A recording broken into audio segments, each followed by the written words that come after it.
hoy vamos a continuar con esta serie, el segundo tema de esta serie que se titula Una mente bíblica. Este segundo tema lo he titulado Entre la determinación y la intención. Hay una gran diferencia entre tener determinación y tener la intención. Muchos tienen la determinación, por ejemplo, de querer cambiar su cuerpo físico a través del ejercicio y están convencidos de que necesitan cambiar hábitos, pero lamentablemente no hay la suficiente intención para llevar a cabo esa disciplina, porque la intención significa la intención significa ese impulso que te va a llevar a hacer las cosas. Hay mucha gente convencida de que necesita, por ejemplo, acercarse a Dios, pero no tienen la intención de hacerlo. No se mueven, no hay esa disposición, esa docilidad para poder realmente acercarse a Dios y ceder a todo lo que implica esa comunión con Dios.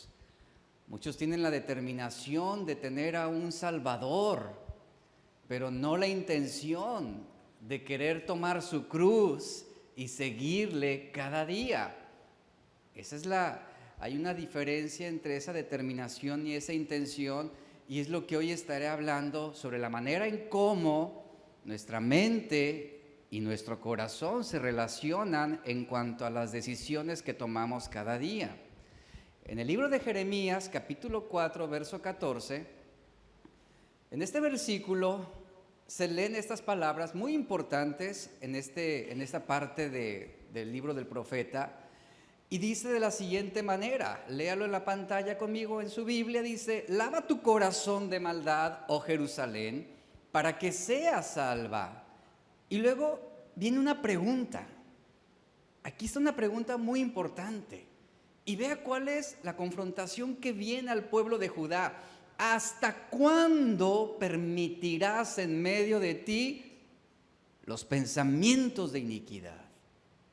Aquí podemos ver claramente que se está marcando una diferencia entre lo que es el corazón y lo que es la mente.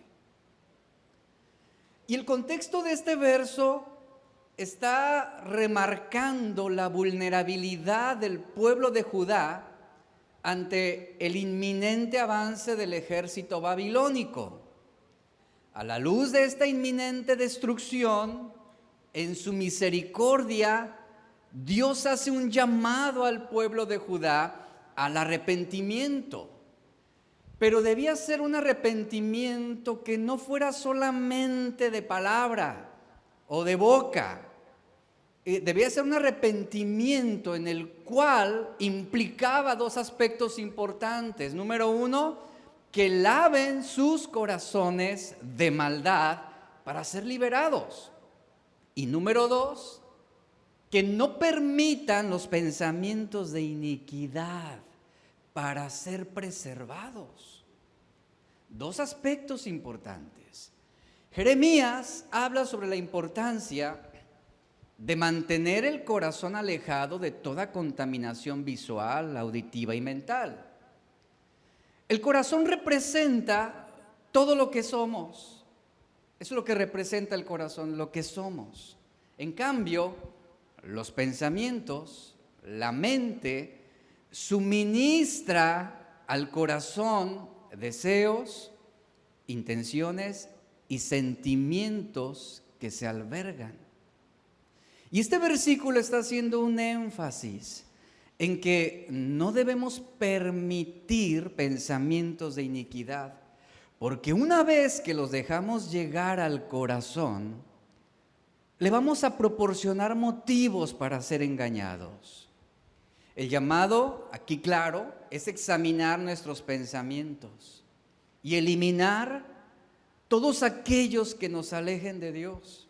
Hay pensamientos que estamos permitiendo que no nos permiten confiar en Dios.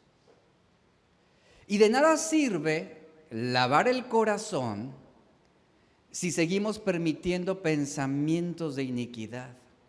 Este ha sido un gran problema con muchos cristianos.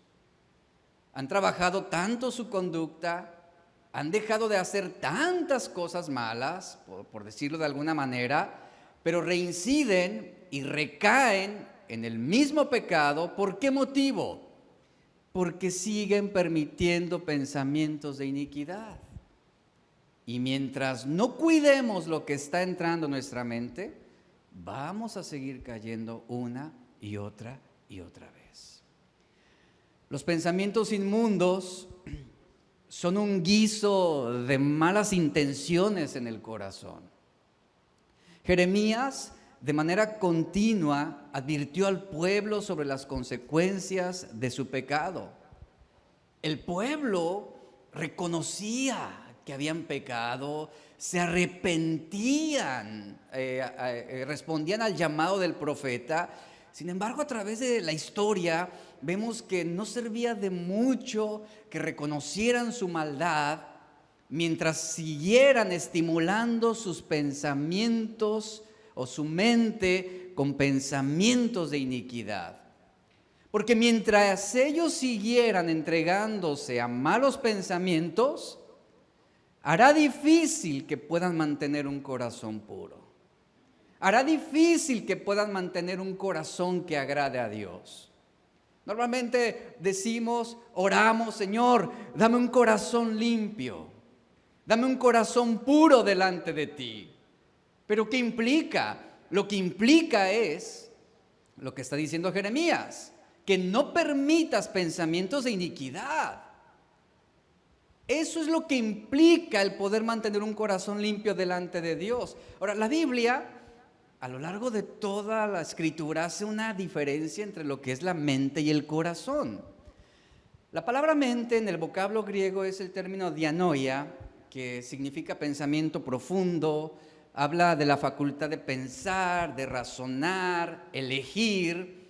En otras palabras, dianoia habla de la disposición de la mente.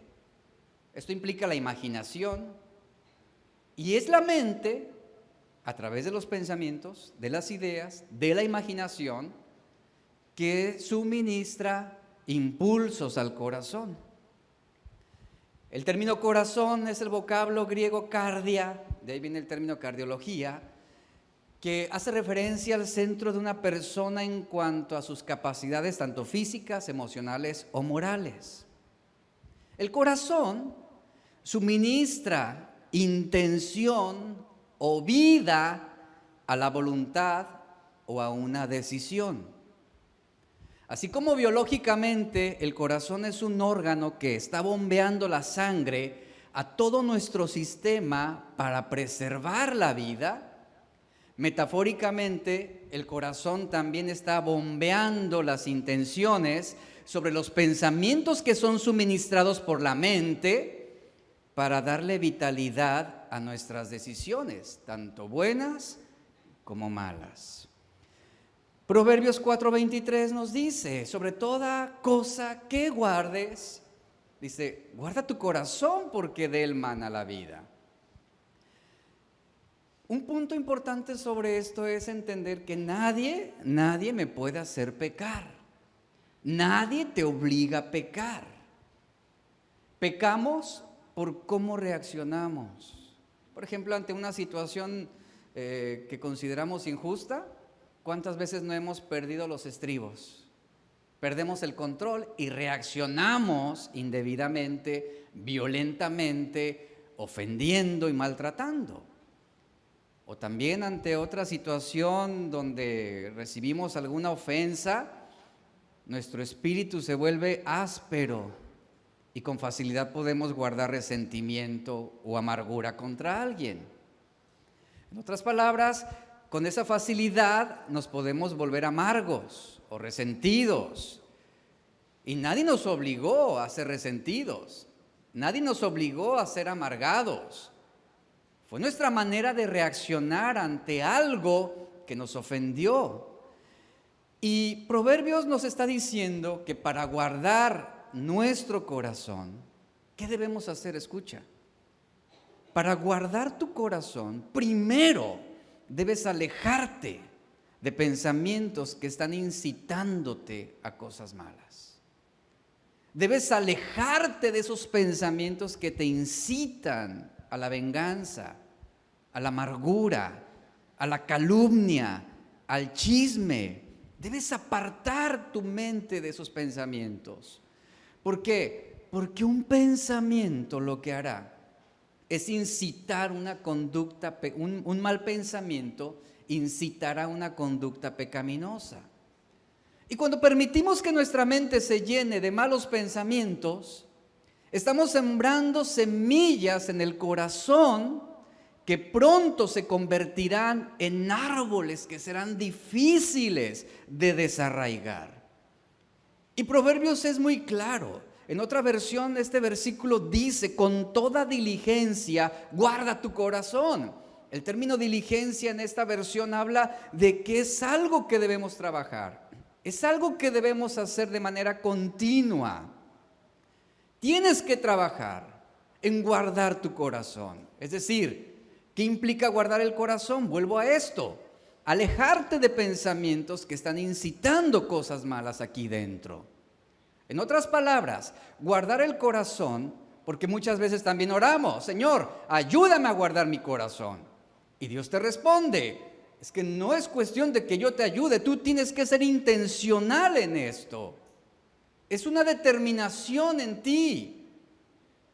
Tú debes tener la intención de hacerlo, de alejarte, de apartarte de toda clase de pensamientos que están contaminando tu mente y que la mente suministra al corazón esos pensamientos o esas ideas o esos planes perversos. Entonces, guardar el corazón es ser intencionales. ¿Por qué? Porque de él, dice Proverbios, es decir, de nuestro corazón brotan los manantiales de la vida. ¿Dónde está el campo de batalla en el cristiano? ¿Dónde opera el pecado con más fuerza?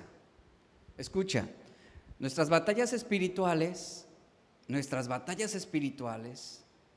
tienen su lugar de guerra o de combate en una parte que nadie ve. ¿Y sabes dónde está? En nuestra mente. Es ahí. Antes que querer pelear con demonios y Satanás, debemos primero aprender a tener dominio propio sobre los pensamientos que estamos permitiendo que estén entrando en nuestra mente. Porque una vez que nuestra mente se comienza a entretener en un pensamiento inmoral, el pecado comenzará a prosperar. Y la mente es el lugar por donde un pensamiento pecaminoso entra a tu corazón. La mente es donde la batalla comienza. Nuestra mente es lo primero en ser atacado. Por eso debemos ser intencionales con todo aquello que alimenta nuestra mente. Sobre esto habla Filipenses 4:8. Todo lo puro, todo lo bueno, todo lo verdadero, si hay virtud alguna, ¿en qué te enfoques? Piensa en estas cosas. Ocúpate de esto. Y lo que hay detrás de nuestras palabras y detrás de lo que se almacena en nuestro corazón es lo que la mente está produciendo. Es lo que la mente produce. Por eso, tú no podrás guardar tu corazón si no haces un filtro de tus pensamientos. Así de sencillo. Lucas 6:45 en la versión lenguaje actual dice: la gente buena siempre hace el bien, porque el bien habita en su corazón. Un corazón en el cual habita el bien es un corazón que su mente le está suministrando principios de la palabra de Dios. La mente le está suministrando pensamientos correctos, pensamientos que agradan a Dios. Ese es el que tiene un corazón bien delante de Dios. La gente buena, vuelvo a leerlo, siempre hace el bien, porque el bien habita su corazón. La gente mala, ¿qué es lo que la mente de una persona mala, qué es lo que su mente suministró a su corazón? cosas malas, pensamientos inmorales. La gente mala siempre hace el mal, porque tiene tanto la determinación y la intención. Porque en su corazón, dice Jesús, en su corazón está el mal. De eso fue suministrado por su mente, ese mal, esas ideas, esos pensamientos, esas imágenes. Y luego continúa diciendo el verso, las palabras que salen de tu boca, ¿de dónde fueron suministradas? De lo que tú primero pensaste, de lo que tú primero viste. Las palabras que salen de tu boca muestran lo que hay en tu corazón. Un ejemplo de esto es la parábola del hijo pródigo. Te voy a dar una perspectiva muy interesante sobre esta parábola. La parábola del hijo pródigo ilustra claramente esta verdad. Este muchacho tuvo un pensamiento que le resultaba lo mejor desde su perspectiva, así es como Jesús lo estaba ilustrando. Este joven fue con su padre, le dijo: Padre, dame la parte de los bienes que me corresponde. Ese fue el pensamiento de este joven. Esta petición fue impulsada por una serie de pensamientos previos que alimentaron deseos en su corazón, que suministraron planes que iban en contra de la voluntad del Padre. ¿Y cuáles eran esos planes que alimentaron su corazón? El vivir desenfrenadamente, dinero, diversión, borracheras, prostitutas, excesos. Así vivió hasta el punto en que él desperdició sus bienes y terminó en la miseria. ¿A qué grado llegó? Al grado en querer llenar su estómago de las algarrobas que comían los cerdos. Pero ¿cómo inició el declive de este joven? En primer lugar, él tuvo un pensamiento que llenó su corazón. Él deseaba libertad. Él sentía que la vida en la casa de su padre tenía muchas restricciones, había muchos límites, y él quería libertad. Él quería vivir, como se dice actualmente, vivir la vida loca, vivir sin restricciones, disfrutar la vida fuera de la autoridad paterna. Yo quiero hacer de mi vida lo que yo quiera. Y fue por ese motivo que él pidió esa parte de la herencia. Después de que ese pensamiento llena su corazón con ese plan, ¿qué viene? Tomar una decisión. Porque el corazón ya tiene la intención de llevar a cabo ese plan. Este joven toma una decisión. Este hijo menor decide, escuche, decide dejar su hogar, decide abandonar a su padre para satisfacer sus deseos sin que nada ni nadie se lo impidiera. En esta historia nos ilustra cómo este joven fue convencido de que hacer su voluntad y alejarse de las restricciones de su padre era el comienzo de una buena vida. Y eso es el mismo proceso que pasamos todos nosotros. El enemigo viene, ataca nuestra mente, nos convence, esto entra por la mente, ese convencimiento, entra al corazón, el corazón le da impulso, le da intención y concluimos en que lo mejor es alejarnos de la voluntad de Dios, alejarnos de las restricciones de Dios, es lo mejor para mi vida. Y ahí está este joven, fuera de la voluntad de Dios, justificando sus malas acciones. Y esto fue lo mismo que ocurrió con Eva. ¿Qué sucedió? La serpiente astuta trabajó su mente primero, la convenció, poniendo en ella pensamientos que se afianzaran en su corazón. ¿Y qué fue lo que sucedió en el corazón con ese pensamiento? El corazón le puso intención para ella decidir tomar del fruto prohibido. Después vemos que de la decisión que toma este joven, él se marchó, dice la historia, se marchó. No solamente no tomó la decisión de dejar la casa del padre, sino que se retiró, se apartó. Dice la historia que el hijo se fue a un país lejano. Ahora, pudiéramos decir que ese país lejano, ¿sabe?, representa cualquier lugar en el que escogemos salirnos de la voluntad de Dios. Hay muchos que, al igual que este joven, muchos se han retirado a un país lejano, se han marchado a un país lejano, han salido de la voluntad de Dios. Y esto puede ser a una cuadra de distancia, esto puede ser al otro lado del mundo o a Nínive, como en el caso de Jonás. Y esto nos habla de la condición del corazón y no del lugar en donde estemos. Y ahí es donde entra el diablo, Satanás, donde despierta el descontento en nuestros pensamientos y donde comienza a resaltarnos lo que sería vivir sin restricciones, sin límites, sin autoridad, sin a quién darle cuentas. Y eso es tentativo para la carne. ¿Por qué? Porque el enemigo nos va a pintar una imagen de la buena vida que nos espera si nosotros lo seguimos, si vamos en contra de la voluntad de Dios. Sin embargo, lo que el enemigo siempre omite es el resultado final. Eso nunca te lo va a decir. Él nunca te va a hablar de las consecuencias. Él nunca te va a hablar del dolor. Él nunca te va a hablar de la traición, de la decepción que produce una vida de pecado. Jamás lo hará.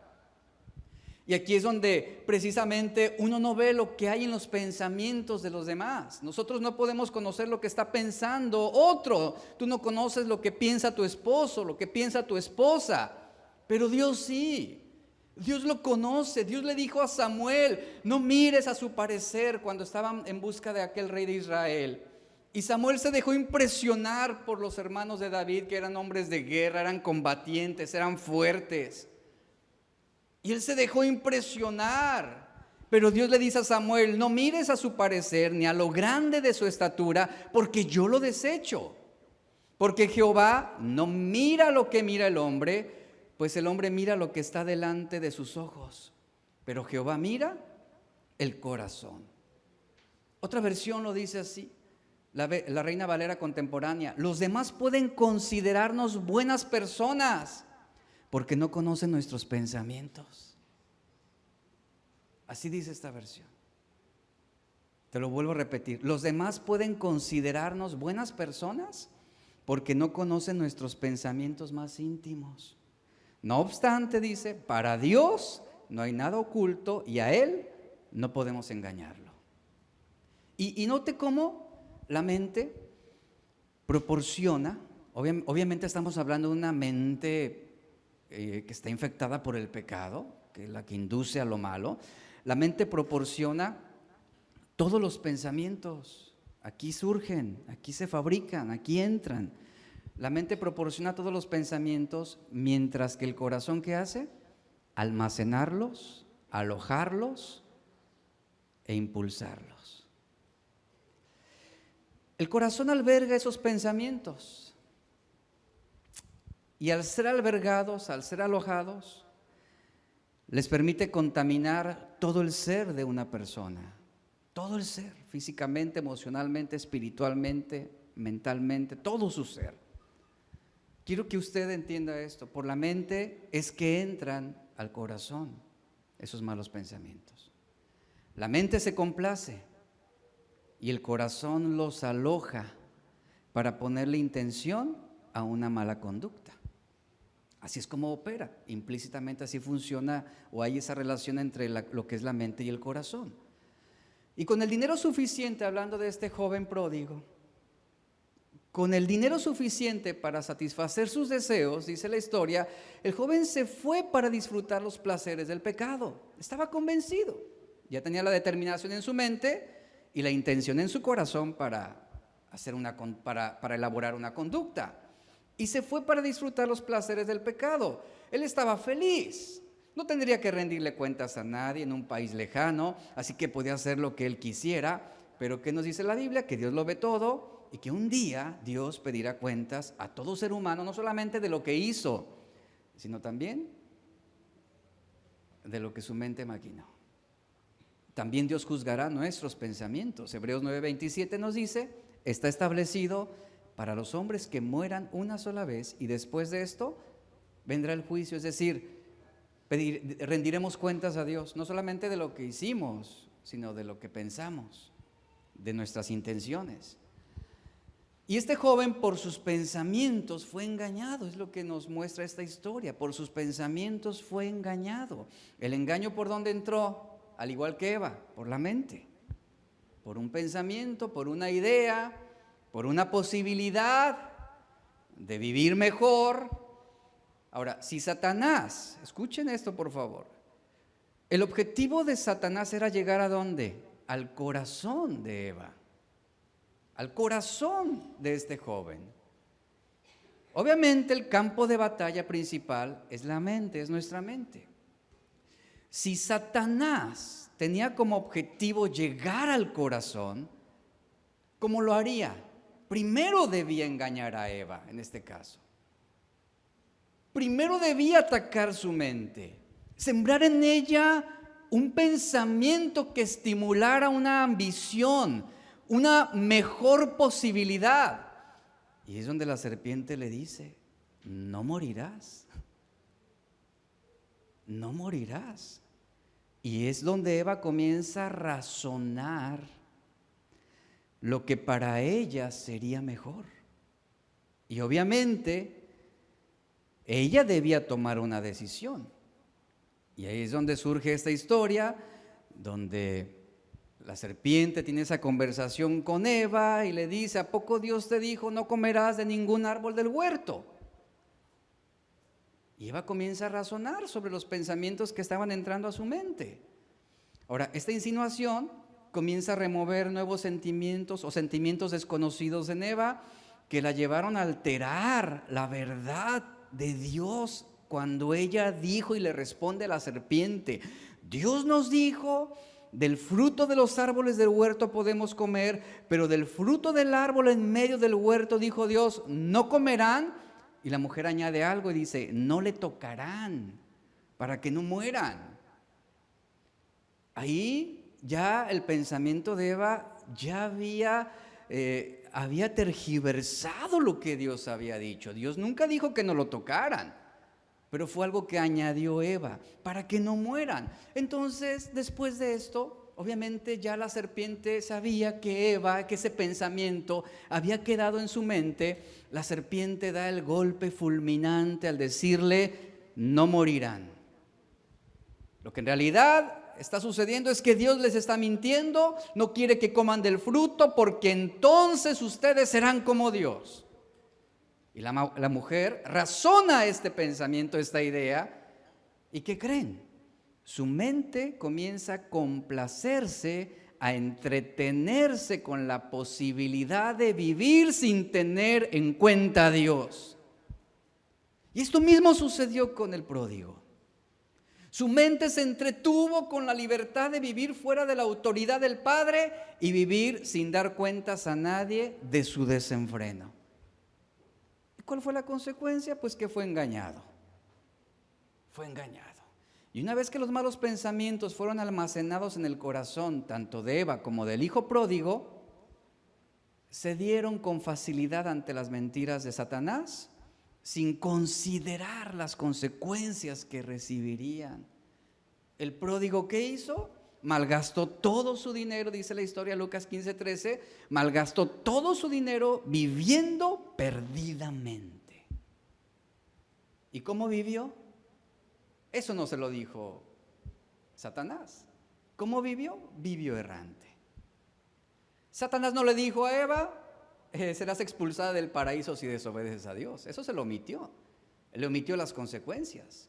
Perderás tu comunión con Dios si tú tomas de ese fruto prohibido. Eso no lo dijo la serpiente. Ella nunca te dirá las consecuencias. Ella nunca te hablará de la fatalidad que trae las decisiones en favor del pecado. Y este joven pródigo vivió errante, dice la historia. Es decir, todo parecía ir bien, pero llegaron las consecuencias y quedó errante, desprovisto, desprotegido. Y el problema de vivir para nuestro propio placer es que lo novedoso termina desvaneciéndose. Y la felicidad que antes sentíamos se termina pronto.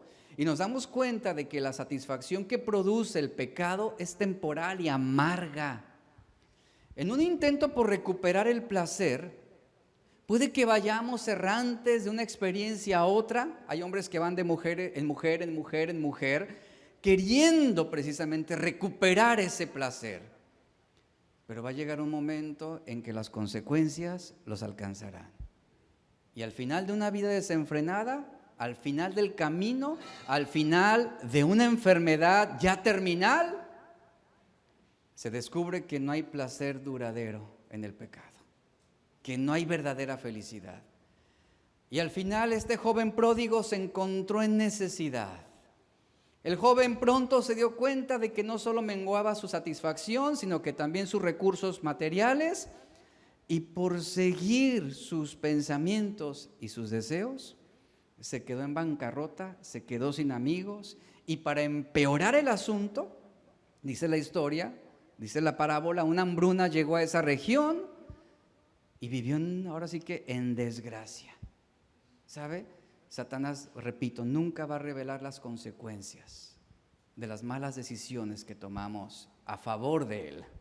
Nunca. ¿Por qué? Porque su deseo es destruir y arruinar a las personas. Ahora, hablando sobre la mente, el corazón y la voluntad.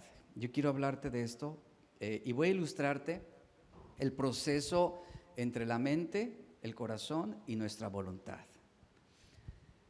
Si la semilla no cae en tierra, ¿qué sucede?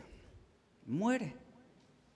Si una semilla no cae en tierra, va a morir. ¿Por qué? Porque quedó sola. Porque no tiene las condiciones propicias para germinar. Pero si esa semilla cae en tierra, ¿qué va a suceder? Va a encontrar las condiciones favorables para desarrollarse. Va a encontrar el sustrato, los nutrientes, los minerales, y esa semilla se va a desarrollar, va a germinar y con el tiempo va a producir fruto. Un pensamiento es como una semilla. Debe ser sembrado en el corazón. Y el corazón representa una tierra fértil. Una tierra fértil. Ese corazón como tierra fértil ofrece los nutrientes necesarios para que ese pensamiento se desarrolle y que pueda ser fructífero. Ahora, muchos malos pensamientos nunca debieron entrar en tu corazón. Pero como permitiste que entraran en tu corazón, ¿qué encontraron ahí? Tierra fértil. Y se desarrollaron, y se crecieron, y dieron fruto. Y ese fruto trajo amargura, hablando sobre el fruto del pecado. Y ese fruto trajo desgracia. Entonces, si el pensamiento malo no cae en el corazón, ¿qué va a suceder? Va a morir con facilidad, entendamos esto, va a morir con facilidad. Porque no tiene las condiciones indispensables para desarrollarse. Por eso un pensamiento es como una semilla que al ser puesto en el corazón, dará fruto y va a crecerse. ¿Y qué es lo que va a suceder una vez que dé fruto?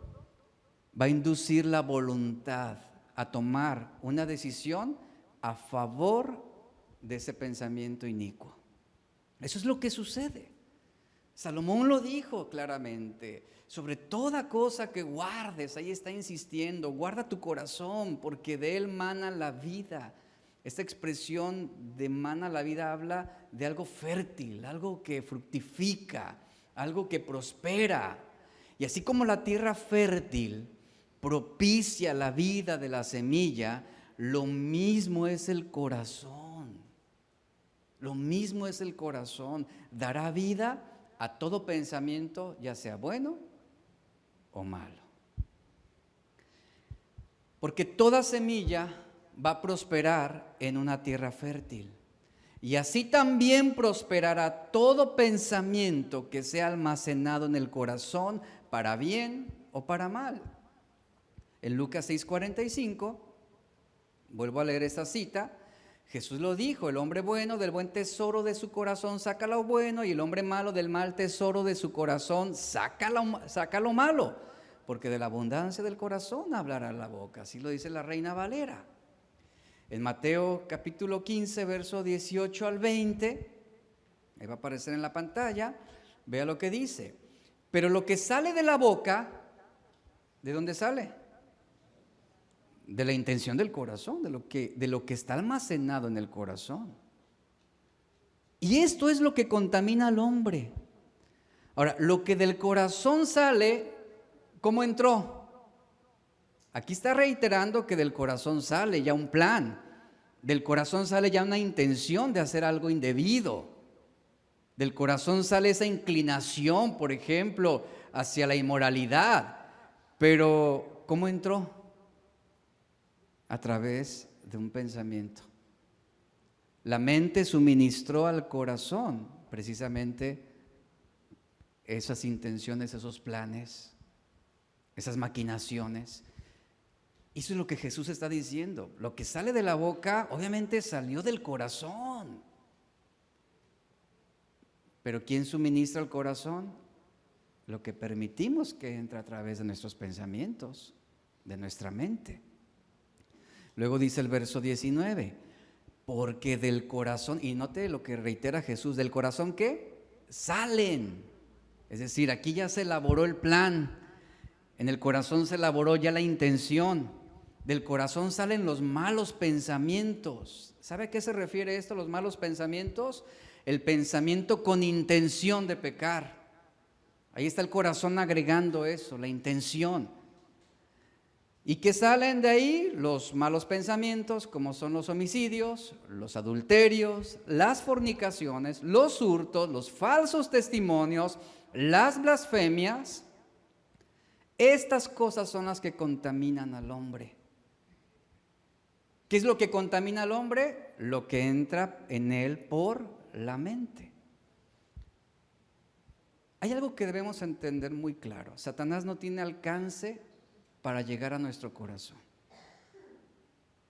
pero sí para atacar nuestra mente. Precisamente ahí es donde la mente es nuestro campo de batalla. ¿Por qué? Porque él va a sembrar ideas, él va a sembrar pensamientos, él va a sembrar esa disposición, él va a sembrar en nosotros esa posibilidad de una mejor vida a cambio de hacer cosas indebidas. Y Jesús dice, esas cosas son las que contaminan al hombre. Lo que entra en él por la mente y lo que sale de su corazón. Pero dice, el comer con las manos sin lavar no contamina al hombre. Vamos a ver un ejemplo sobre esto. Jesús está diciendo que del corazón salen los adulterios. Vamos a poner este ejemplo.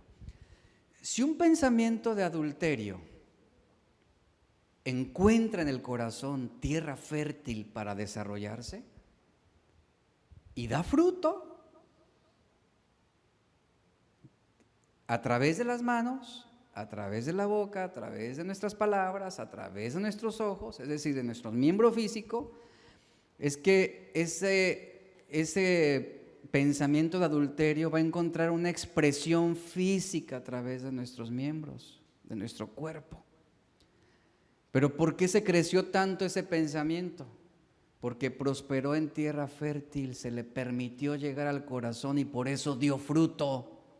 Por eso, Mateo 5, 28 al 29 nos dice, cualquiera, y aquí viene un ejemplo muy claro sobre esto, hablando sobre el adulterio, cualquiera que mira a una mujer para codiciarla, ya adulteró con ella en su corazón.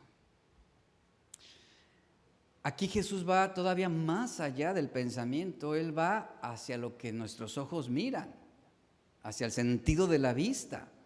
Jesús está diciendo, cualquiera que mira a una mujer para codiciarla, ya adulteró con ella en su corazón.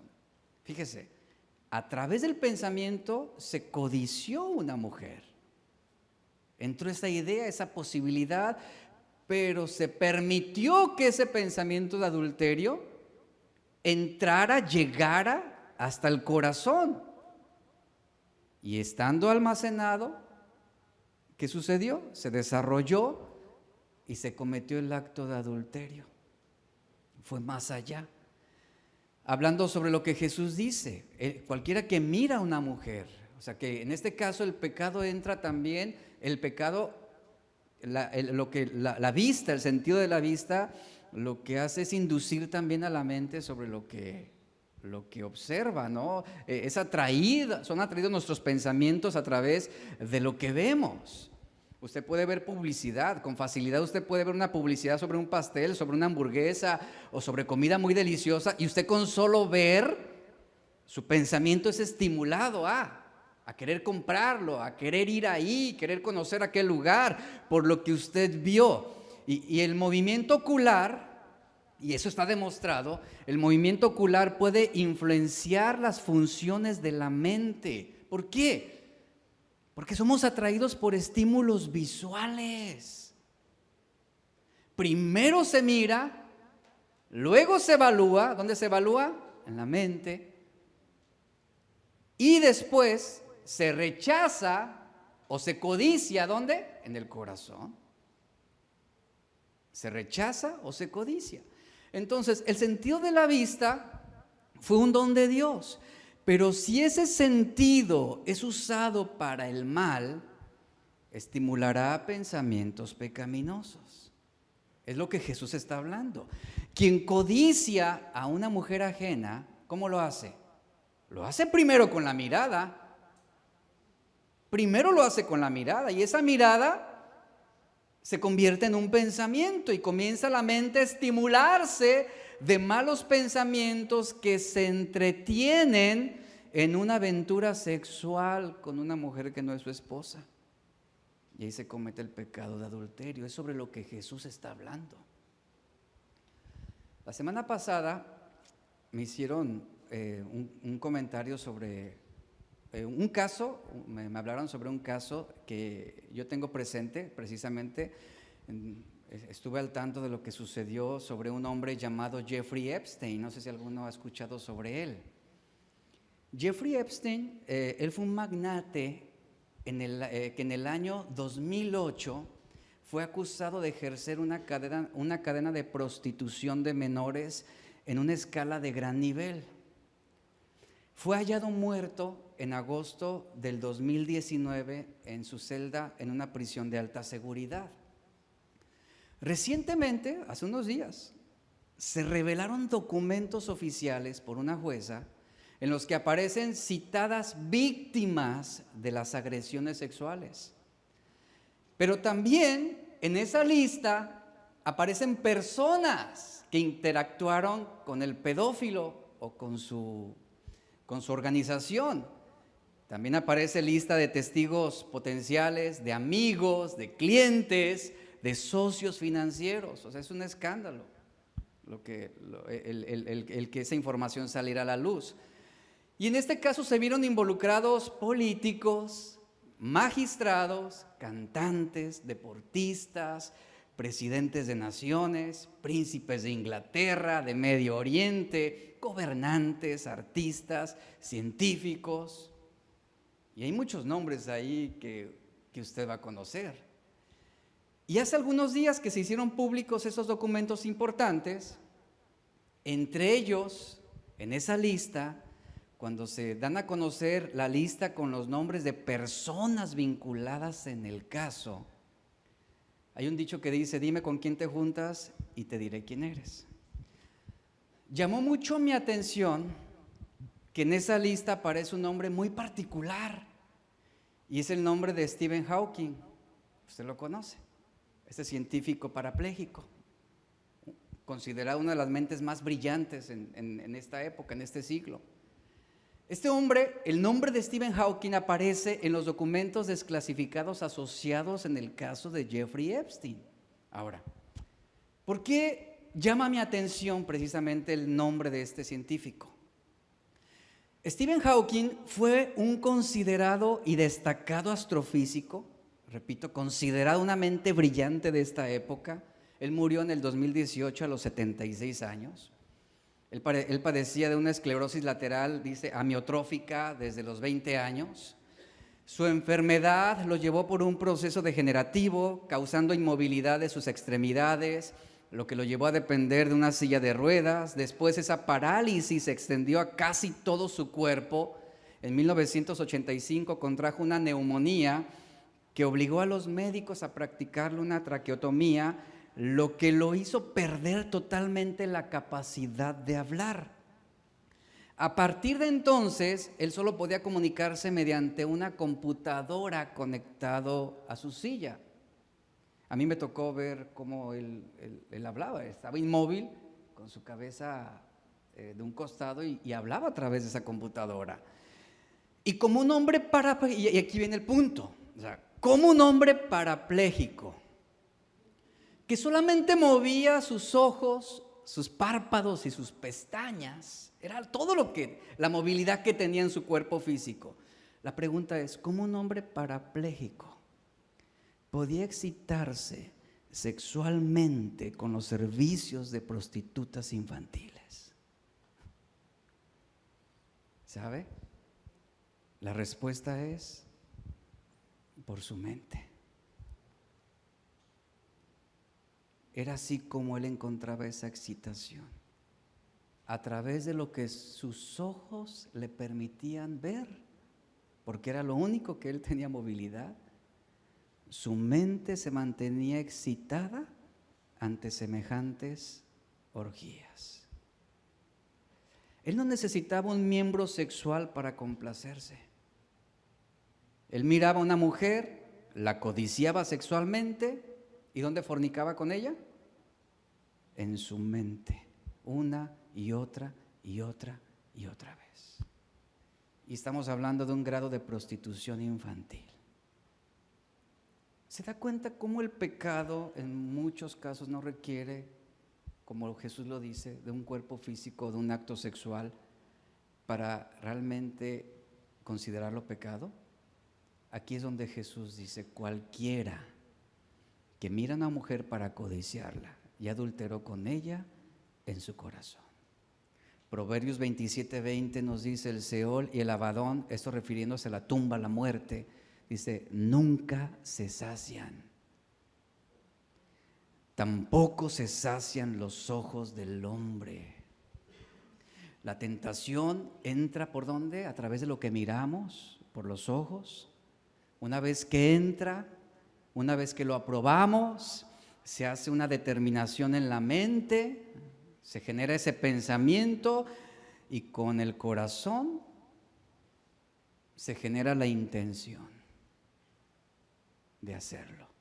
Acán, de la tribu de Judá, dice la historia, el primero vio, ¿qué vio? El lingote de oro, las riquezas.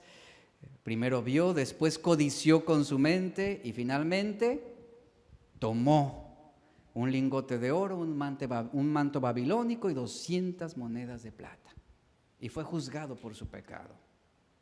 A eso se refiere Jesús sobre el peligro de lo que nuestros ojos están codiciando. Porque en el momento en que tus ojos comienzan a codiciar, a mirar, están estimulando tu mente hacia pensamientos malos que serán, si tú no los frenas, van a ser alojados en tu corazón. Y por el pensamiento entran los adulterios y las fornicaciones, y Jesús lo dijo, y del corazón salen los adulterios y las fornicaciones. Es decir, salen del corazón, encuentran su expresión, se concreta el acto a través de la voluntad, a través de las decisiones que tomamos. La mente determina, el corazón pone la intención y la voluntad ejecuta la acción. Ahí está el proceso de la degeneración, el proceso de la caída tanto en Eva y en todos nosotros. Primero nuestros ojos vieron, después la mente determinó un pensamiento, después el corazón le puso intención a un plan y finalmente la voluntad ejecuta el acto, la acción, el hecho. Eva vio y deseó el fruto prohibido. Primero que hizo Eva, vio, después deseó lo prohibido. Y la mente determinó que era codiciable para alcanzar sabiduría. Y después el corazón le puso intención a ese deseo y por eso fue que ella tomó el fruto. Y ahí está, después la voluntad ejecutó la acción prohibida y dice la Biblia que Eva comió de él. Tomó y comió. Hay una diferencia entre la intencionalidad del corazón y la determinación de la mente. El hombre actúa con intencionalidad, impulsado, sí, por las determinaciones que están generándose en nuestro pensamiento. La intencionalidad en el corazón, en conjunción con la determinación de la mente, es lo que crea motivaciones. Es lo que crea motivaciones. La intención, repito esto, la intención en el corazón, en conjunto con lo que la mente está determinando, es lo que va a crear una motivación. Hay algo interesante cuando el corazón, por ejemplo, hay algo interesante cuando el corazón se opone a Dios, también lo hará la mente. Esto es innegable. O sea, están vinculados, están unidos. Un corazón endurecido no tendrá pensamientos de bien. El corazón es lo que define en gran medida que nosotros somos a la imagen de Dios, dice la Escritura, ya que Dios puso eternidad en nuestros corazones. Y la Biblia dice que el corazón es el centro de la personalidad humana, es la esencia espiritual de una persona, su vida interna, sus intenciones ocultas, sus verdaderos deseos y sentimientos e intenciones de su voluntad. Todo eso es lo que alberga el corazón. Por eso el corazón es el centro de la intencionalidad. En otras palabras, el corazón va a revelar realmente quiénes somos y lo que estamos dispuestos a hacer con tal de complacernos. Ahora, la Biblia relaciona ambos elementos de una forma muy explícita, tanto lo que es la mente como el corazón. En Mateo 9:4, Jesús dijo, conociendo Jesús, dice la Escritura, conociendo Jesús los pensamientos de ellos, dijo, y la pregunta era, ¿por qué pensáis mal en vuestros corazones? O sea, ya esto habla de un pensamiento con intención, la intención de hacer algo indebido, algo malo. Y obviamente aquí Jesús está reprendiendo a aquellos hombres que se contraponían a su enseñanza, a su ministerio, a su vida. Otro ejemplo es Génesis 6:5. Vio Jehová que la maldad en los tiempos de Noé, vio Jehová que la maldad de los hombres era mucha en la tierra. Y vea cómo se acentúan tanto la mente como el corazón, y que todo designio de los pensamientos de su corazón, ¿cuál era la intención? Un continuo hacer lo malo. Ahí está.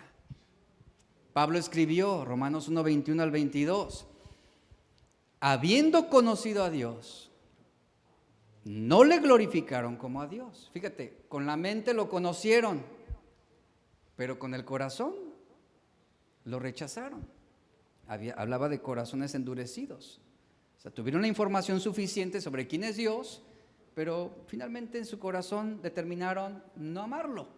Dice, conocieron a Dios, no lo glorificaron como a Dios, ni le dieron gracias, al contrario. ¿Y hacia dónde apunta Pablo? Se envanecieron en sus razonamientos, sus pensamientos. Se envanecieron. ¿Y qué hizo el corazón con esos razonamientos envanecidos? Generó necedad, o sea, ya una respuesta necia, dice Pablo, y su necio corazón fue entenebrecido. Pretendiendo ser sabios, se hicieron necios. Con el pensamiento Eva pretendió ser sabia. Con el pensamiento Acán pretendió ser sabio.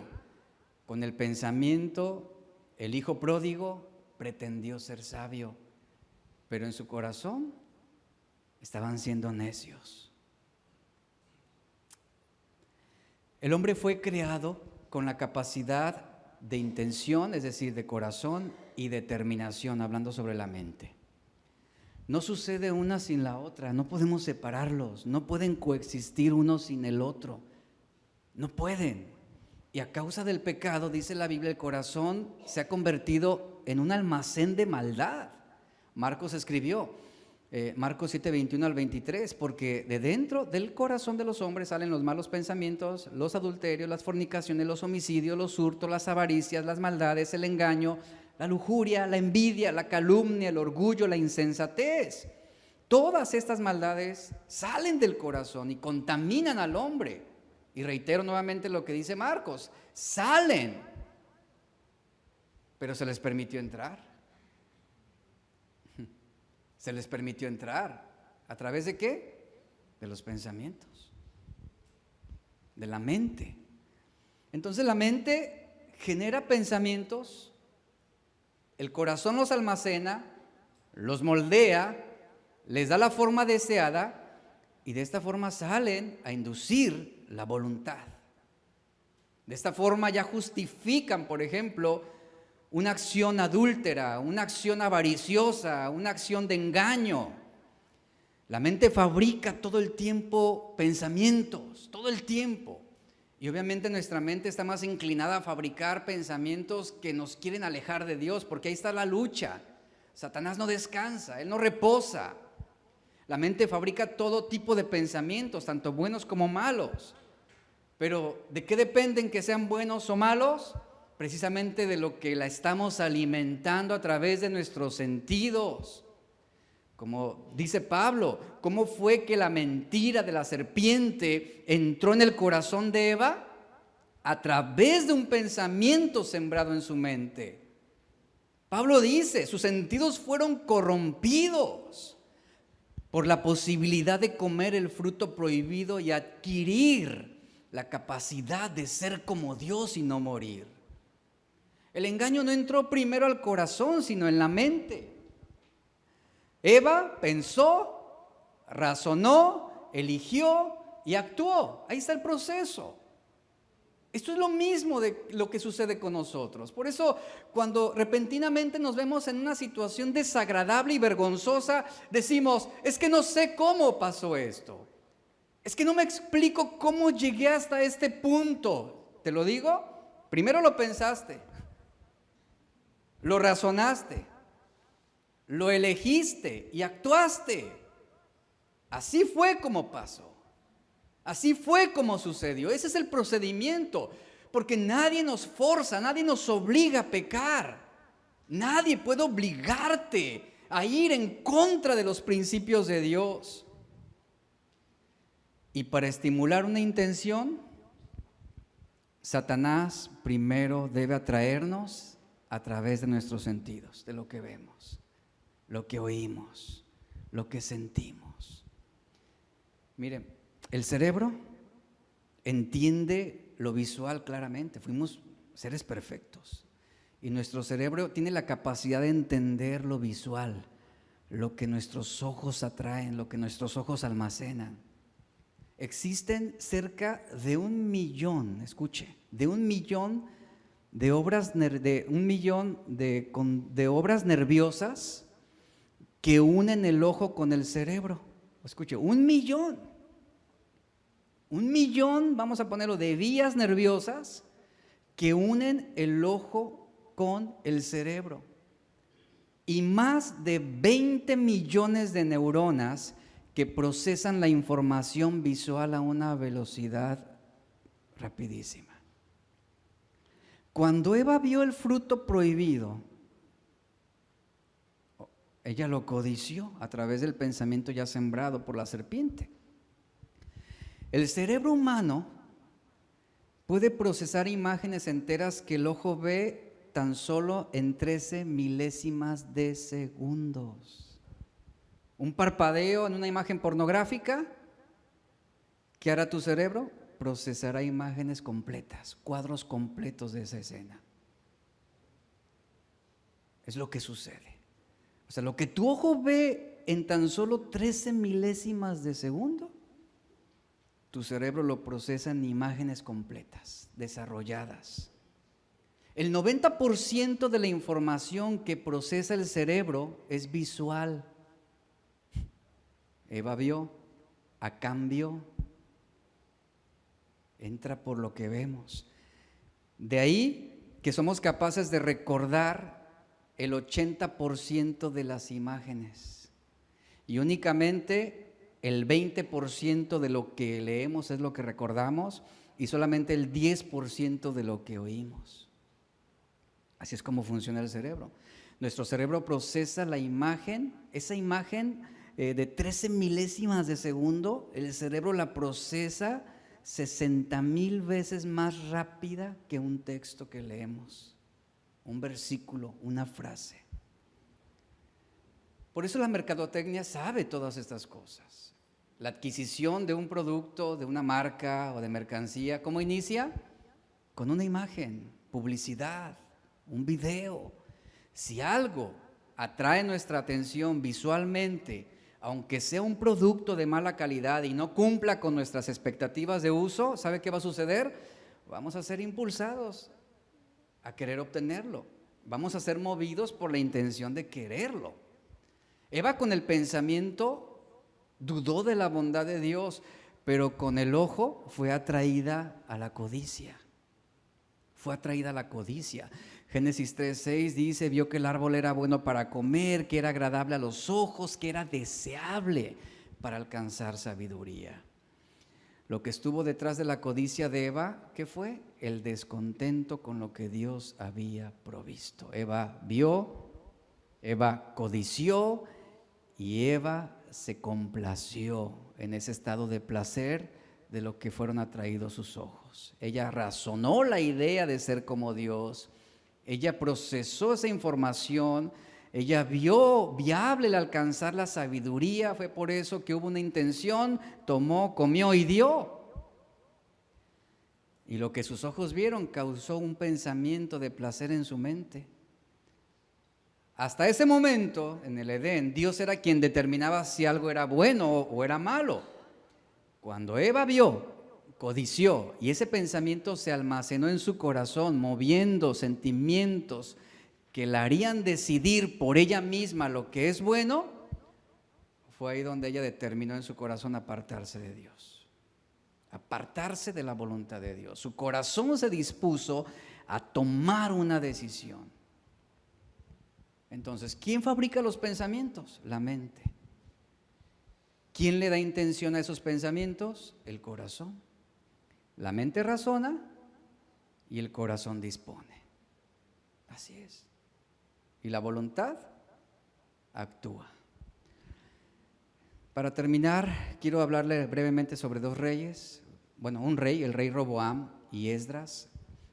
El rey Roboam, el tercer monarca de Israel en el 931 a.C., y hablarle de Esdras. Esdras fue un sacerdote, un maestro de la ley.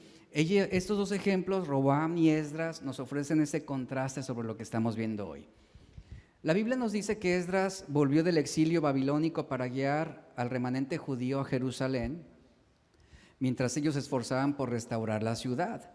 En contraste, Roboam, como rey, él provocó la división del reino, dice la Biblia en Primera de Reyes 12. ¿Qué hizo Roboam? Roboam dejó la ley de Jehová, dice Segunda de Crónicas 12, se apartó de Dios y con todo Israel se rebelaron contra el Señor. Entonces, lo que vemos entre Esdras y Roboam, hay algo bien importante que nos dice la Biblia. Nos habla sobre la importancia de preparar nuestro corazón. Porque, por ejemplo, de Esdras dice la Biblia en Esdras 7:10 que Esdras había preparado su corazón para inquirir la ley de Jehová y para cumplirla y para enseñar en Israel sus estatutos y decretos. Por el contrario, el rey Roboam, él hizo exactamente lo opuesto, dice la Biblia, él hizo lo malo, porque no dispuso su corazón para buscar a Jehová, así dice la Biblia, Segunda de Crónicas 12:14. Ahora, observemos la pasión de Esdras por amar a Dios. Esdras llenó su mente ¿de qué? Por la palabra de Dios. Él obtuvo una determinación a obedecer con este conocimiento y adquirió un compromiso a enseñar al pueblo. En contraste con el rey Roboam, sus motivaciones y la mentalidad de este rey iban en contra de Dios. Este rey, contrario a Esdras, él llenó su mente de pensamientos inmorales. Él no dispuso su corazón a obedecer a Dios, sino que se fue en pos de iniciativas motivadas por la idolatría y la necedad, cuyos resultados replicaban precisamente lo que albergaba su corazón. Y ahí está ese contraste entre Esdras y Roboam. Por eso la Biblia, y vuelvo a repetir Proverbios 4:23, sobre toda cosa guardada, guarda tu corazón porque de él mana la vida. Dios prueba el corazón y Él sabe lo que hay dentro de él. Y dice 1 Corintios 4:5 que Él manifestará las intenciones de los corazones en el día del juicio. Nos dice también 1 Crónicas 28:9 que es Dios quien escudriña los corazones de todos y entiende todo intento de los pensamientos. En el libro de Apocalipsis, Cristo declaró lo siguiente, Apocalipsis 2:23, que es Dios quien escudriña la mente y el corazón. El libro de Hebreos dice que la palabra de Dios, Hebreos 4:12, discierne los pensamientos. ¿Y qué más? Las intenciones del corazón. La determinación se genera en la mente y el corazón le da intención a ese pensamiento. David, Salmo 139, 23 al 24, él dijo: examíname, oh Dios, y conoce mi corazón. Pruébame y conoce mis pensamientos y ve si hay en mí camino de perversidad y guíame en el camino eterno. Esta semana, si un pensamiento inicuo, inmoral, impuro, quiere irse a la cama contigo, ¿qué tienes que hacer? No lo permitas. No permitas que caiga esa semilla en esa tierra fértil. Hablando si es un corazón malo, si es un pensamiento malo, si es un pensamiento inicuo, no permitas que caiga en el corazón. No son los pensamientos, ahora sí que debemos nosotros marcar esa diferencia y cuidar lo que estamos permitiendo que entre en nuestra mente. Decía, esta frase se le atribuye a Martín Lutero: no podemos impedir que las aves vuelen sobre nuestra cabeza, pero lo que sí podemos impedir es que hagan un nido sobre ella. No podemos evitar pensamientos malos, no lo puedes evitar, pero sí puedes evitar, sí puedes impedir que lleguen a tu corazón, que caigan aquí y que tengan la intención de hacer algo indebido. Y tanto en el hombre bueno como en el hombre malo pueden pasar muchos buenos pensamientos o muchos malos pensamientos. Y esos pensamientos buscarán abrirse paso a través de ¿qué? De nuestro corazón. De nuestro corazón. Y es posible que malos pensamientos entren en el corazón de un buen hombre, esto lo hemos visto, pero no causarán ningún daño si no se almacenan. Es ahí donde debemos desecharlos, donde debemos guardar nuestro corazón, donde debemos ser diligentes, intencionales, en que nuestro corazón no almacene esa basura. Pero ¿por dónde empieza esa batalla? Nuestra mente. Lo que vemos, lo que pensamos. Y una vez que se genera ese malo pensamiento, si seguimos y lo permitimos, va a caer en esa tierra fértil aquí. Y el corazón le va a dar intención. Y así fue como tantos hombres en la Biblia cayeron. Ahí está. David vio a Betsabé desnuda. La vio. Después, su mente generó la posibilidad de estar con ella en la cama. La mandó traer. David permitió que lo que sus ojos veían y lo que su mente desarrolló se almacenara en su corazón.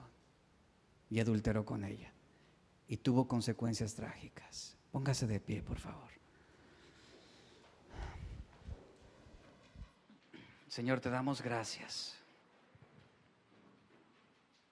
Gracias por tu palabra hoy en esta mañana.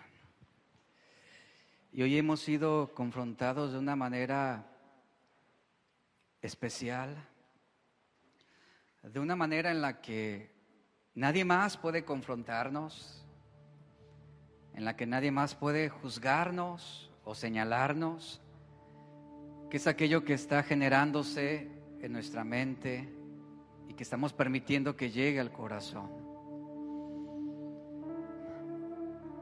Considero que todos hemos sido de alguna manera confrontados y todos vamos a ser juzgados por nuestros pensamientos. Todos vamos a ser juzgados por nuestros pensamientos. Vivimos en un mundo en el que las imágenes indebidas, inmorales, están al alcance de un clic. Y a veces es inevitable el que estemos pasando el dedo sobre el celular y de repente aparezca algo que pudiera incitar un pensamiento inmoral. Es ahí donde se aplica Proverbios 4:23. Guarda tu corazón. No permitas que ese pensamiento se guarde ahí, se almacene ahí. Apártalo. ¿Cómo contrarrestas un mal pensamiento? Con uno bueno. ¿Cómo combates un pensamiento inmoral? Con uno bíblico. Es por eso que debemos llenar nuestra mente de la palabra de Dios. Porque cuando tú te veas en ese momento de tentación y seducción, es ahí donde el Espíritu Santo te hará recordar aquel versículo, aquella verdad, aquella enseñanza. Y esa verdad, ese verso, ese texto, como todo lo puedo en Cristo que me fortalece, te llenará de vigor en ese momento de debilidad. Te llenará de fortaleza para huir de la manera como José huyó de la tentación de adulterio. Señor, enséñanos, ayúdanos a vivir en santidad, a cuidar lo que está permitiendo, lo que está sucediendo en nuestra mente. Tenemos que ser intencionales, Señor, danos la fuerza para hacerlo. Nuestro compromiso es, en este año, llenar nuestra mente más de la palabra de Dios. Que lleguen a nuestro corazón pensamientos, principios, verdades de tu palabra. Para que cuando llegue un pensamiento impuro, sea ahogado ante la inmensidad de pensamientos sobre tu verdad. Todos hemos pecado, Señor, no solamente en acto, no solamente a través de nuestra voluntad, todos hemos pecado en pensamiento. Perdónanos y límpianos. Y así como el pueblo de Judá, el profeta Jeremías les dijo: laven sus corazones para que no venga desgracia sobre ustedes, para que no prosperen los planes malévolos de los babilonios. Laven sus corazones para que puedan ser salvados. Pero también Jeremías les dijo: pero no permitan pensamientos de iniquidad. Deséchenlos para que puedan ser preservados en el día de la tentación. Muchas gracias, Señor. Levanta tus manos, iglesia, y dale gracias. Dale gracias. Hoy recibimos de tu perdón, Señor. El Espíritu Santo está trabajando en algunos corazones en este momento. El Espíritu Santo en algunos está constriñéndolos, en otros está redarguyéndolos, en algunos más el Espíritu Santo los está afirmando, y otros están siendo guiados a la verdad.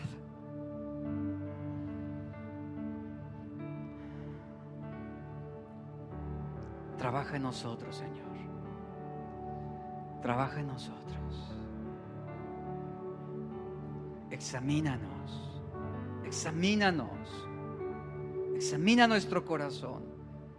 Prueba, Señor, nuestros más íntimos pensamientos. Y revela y haznos conscientes si hay en nosotros una inclinación hacia la perversidad. Te amamos, Jesús, te amamos, Señor. Gracias, dale gracias, gracias. Porque sé que la obra que has comenzado, tú seguirás, Señor, trabajándola. Y este 2024 será un año, Padre, en el que hoy disponemos nuestra vida, nuestro corazón, nuestra mente, para que tú sigas haciendo tu voluntad en nosotros, para que tú sigas trabajándonos. Gracias, en el nombre de Jesús. En el nombre de Jesús decimos, iglesia, así sea, Señor. Así sea. Amén.